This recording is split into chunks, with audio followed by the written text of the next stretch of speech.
Siguro ito na talaga yung paraan para ba marinig nila dahil malamang siguro pag isang boses lang tulad ko, boses ko lang, sasabihin lang nila, ay hindi, politika lang yan.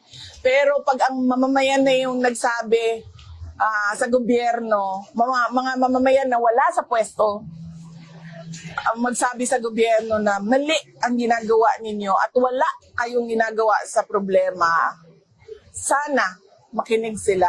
Ang tanong na lang dyan, ma'am, alam ba nila kung ano yung dapat nilang gawin?